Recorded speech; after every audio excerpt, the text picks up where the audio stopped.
All right, everybody, I have some horrible but also very predictable news to report. Donald Trump's foreign policy is an absolute disaster, and we need to be very, very clear about the mess that he's made out of both Israel and Hamas, the ceasefire that he brokered less than a week ago that has already fallen through in a horrific way, but also with Russia and Ukraine. Because just 2 days ago, Donald Trump held a meeting with Zelensky. I didn't get to watch it until this morning, and it honestly bothered the hell out of me. It's been bothering me all morning because in this meeting, the US president is essentially just pro-Russia. I mean, I know he has been for a while, but it's so insane to me that the president doesn't even know who the bad guy is when Russia invaded Ukraine 2 years ago. There is no moral clarity at the top of the leadership of the United States, and we have to provide it. People like us have to provide it, me and you on a daily basis. So thank you all for being here with me and holding the line. Make sure you subscribe, drop a like below, and let's just start with the Israel-Hamas ceasefire that fell through basically over the past few days. Fox News reports this morning, ceasefire threatened. Israel says Hamas carried out multiple attacks on troops in a, quote, bold violation of the truce agreement. The Israeli military then responded with strikes on Gaza. Now, it's worth pointing out, there's often not a lot of clarity on who breaks the ceasefire first. Both sides blame it on the other side. We do know that Hamas was executing dissidents in Gaza right when the ceasefire was signed. Anyone who is pro-Israel or pro-Palestinian Authority, they were being executed. We saw this in videos. The videos were all over. No one was denying that. On the other side, Israel isn't acting in good faith most of the time. They would absolutely use a disarmament of Hamas to, take more territory and increase their settlements. So both sides aren't really acting in good faith in this situation. Piers Morgan, who is a huge praiser of Trump, saying this was great, then points out, for fuck's sake, didn't even last a week, which is very predictable. I said this exact thing on CNN. I said, Hamas is very unlikely to accept this. I accidentally misspoke and I said likely, but if you listen, you'll know that I meant to say Hamas is very unlikely to accept this. I also think it's important to be very accurate about how we're reporting this. The peace deal that has been proposed has not been signed. The peace deal that Israel agrees to, the 20-point peace plan, Hamas is very likely to agree to for a few reasons. I meant to say unlikely. Reasons. First of all, it necessitates the dismantling of all of their military arms. It doesn't seem like they're going down that direction, even though they should. It also necessitates them never returning to power as governance over civilians, and it doesn't seem like they're headed that way either. So I just think that Hamas has spent the past 24 hours executing people who dissent, people who are pro-Israel or pro-Palestinian Authority. I think we need to spend more time talking about phase 2 and the actual peace deal rather than some Nobel Peace Prize when that hasn't even been achieved yet. Yeah, see, people right after this ceasefire was reached 5 days ago were immediately talking about a Nobel Peace Prize. Trump deserves a Nobel Peace Prize for doing this, right? But we should have been talking about an actual peace deal, talking about phase 2. It's insane. It's absurd to me that people jump the gun and celebrate it. It's not, because this is the announcement presidency. All they do are just announcements about this, about potentially this, but there are no follow-throughs on these announcements. See, MeidasTouch says right here, Justin, Israeli officials halt the entry of humanitarian aid into the Gaza Strip and ramp up military strikes after accusing Hamas of violating ceasefire. Israeli officials are pushing for military operations to resume in full force. And that's it. That's it right there. I do want to go over to what's happening in Russia, Ukraine. This is very important, and this was really bothering me this morning. The President of the United States doesn't have moral clarity on what's going on. I want to show you a clip where he takes questions, and he then tries to both sides the situation, say that, both sides want peace. Putin is trying to work towards peace. Just keep this in mind. Vladimir Zelensky, the president of Ukraine, has agreed to every single framework that Trump has proposed since he took office. Donald Trump yelled at him in the Oval Office, and Zelensky still agreed to a mineral deal, even though it was shitty. Then Zelensky agreed to a 30-day ceasefire. He laid down his weapons. Putin didn't. Putin kept firing. Then Zelensky agreed to meet with Putin. He said, sure, we'll do a meeting. Putin didn't show up. It happened over and over where Trump tries to have a meeting or broker something and Putin doesn't act in good faith. It is one side not acting in good faith, and it pisses me off because Donald Trump sits there and acts like both sides want peace to the same degree. No, it is not true. Let's watch some of this press conference. This stuff is important to watch. President Trump, President Trump. Was he what? Where are you from? From Ukraine. Okay, good. With me Good, yeah. What if Mr. President Putin doesn't agree to peace in Hungary? What do you do then? Do you have? Well, let's see what happens. I mean, what if? I think he will. I think that President Putin wants to end the war, or I wouldn't be talking this way. I think he wants to end the war. I spoke to him yesterday for 2.5 hours. We went through a lot of details. He wants to get it ended.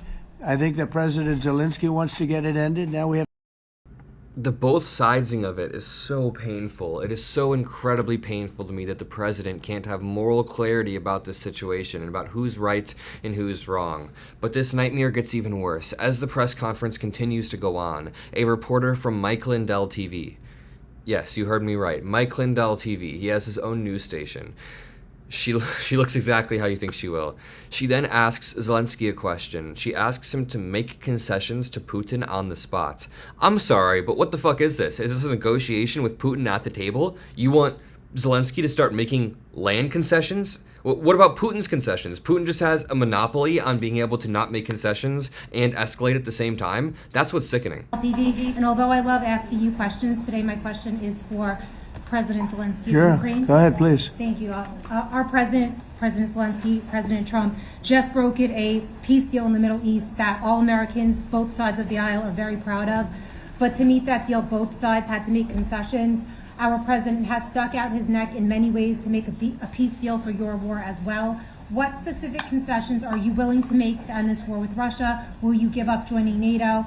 Americans have foreign war fatigue, and our president, as he said, we need our tomahawks too.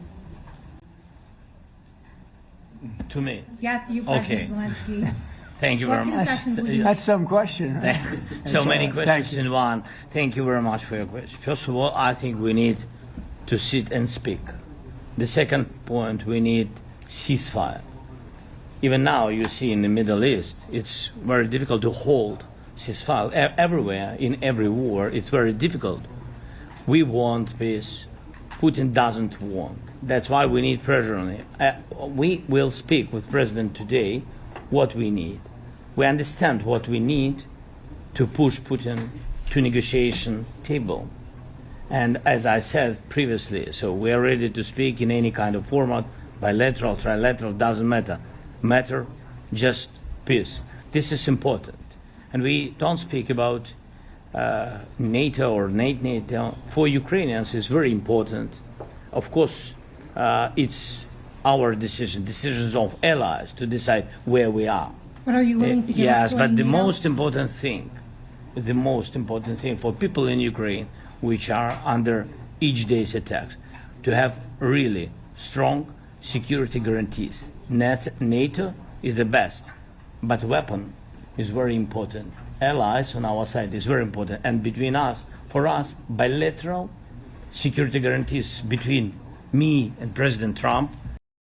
What Zelensky's saying here is true and just very, very intuitive. The only way to prevent long-term war, the only way to prevent long-term invasions from Russia, repeated invasions like we've seen, are security guarantees. That's what NATO acts as. It's a mechanism that says, hey, you can't invade us or else Article 5 will be triggered and everybody will come to their defense. You mess with one of us, you get all of us. Fuck around and find out. We need more strength.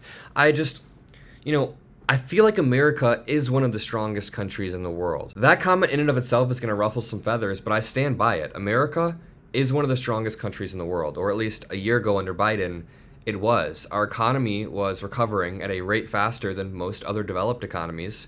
Our military is funded. Many people argue it's funded too much, but our military is objectively pretty damn strong. We have leverage. We have both economic and military leverage. I don't think we should use military leverage against Russia, but we should have weapons that we send to Ukraine. More weapons. As many weapons as possible while we make some at our house. We need to be treating this seriously. We should have sanctions on Russia. We should cut them off. We should make sure that no other country does trade with Russia, or else there are maximum tariffs. If you want to use tariffs, use them against places like Russia. When Trump tariffed the entire planet, he didn't tariff Russia or North Korea, which is so effing weird. And if you're going to say it's because we have no trade with them, well, he tariffed places that we have no trade with as well. Like that one island that just only had penguins. I can't remember what it's called. But the Penguin Island was tariffed. Dead ass. This all happened. So we need to impose maximum pressure on Russia in any way possible, and that's what putting America first is. That is exactly what putting America first is. Not whatever Trump says in this next clip about, like, he gets asked if he will do a land tunnel, or sorry, an underground tunnel from Russia to Alaska. Putin-Trump tunnel to connect Russia and Alaska. Are you interested? I just heard about it, a tunnel from Russia to Alaska. I just heard about that one. That's an interesting one. We'll have to think about that.